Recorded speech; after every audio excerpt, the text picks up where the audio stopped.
இயேசுவே உம்மை வணங்குகிறோம், எம் வாழ்வை உமக்கு அளிக்கின்றோம், உம்மை அன்பு செய்கின்றோம்.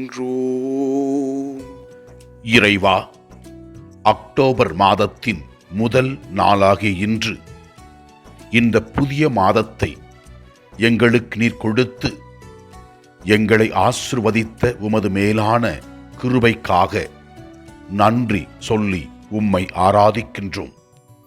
எங்களை நிறைவாக ஆசிர்வதிக்கின்றவரே, எங்களுக்கு தேவையான எல்லா தேவைகளையும் நிறைவு செய்கின்றவரே, நாங்கள் மகிழ்ச்சியோடும் உடல் உள்ள ஆன்மீக நலத்துடனும் வாழ ஆசீர்வாதங்களை கொடுக்கின்றவரே, நீர் செய்கிற அனைத்து நன்மைகளுக்கும் நன்றி சொல்லி உம்மை ஆராதிக்கின்றோம்.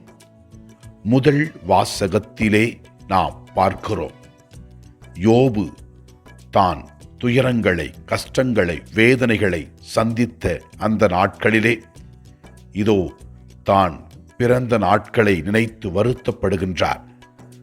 தன் துன்பங்களை நினைத்து வருத்தப்படுகின்றார்.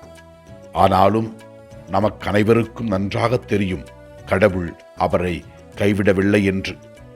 நாமும் துன்பத்தில் வருத்தத்தில் வாழும் பொழுது கடவுளிடத்திலே வருவோம்.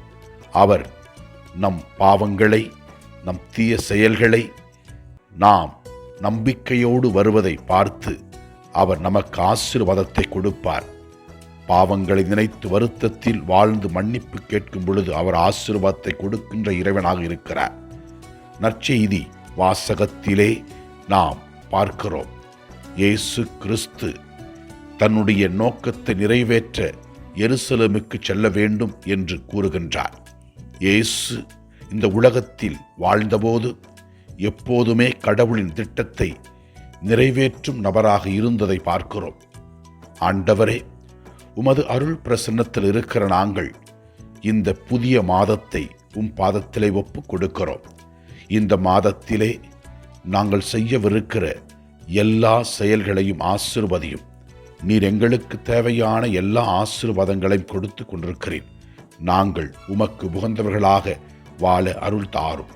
ஆண்டவரை நோக்கி நமக்காகவும் நம்முடைய குடும்பத்திற்காகவும் ஜெபிப்போம். எல்லாமல்ல இறைவன், தந்தை, மகன், தூய ஆவியார் நம் ஒவ்வொருவரையும் ஆசீர்வதிப்பாராக. இயேசுவுக்கு புகழ். மரியே வாழ்க. ஆமென்.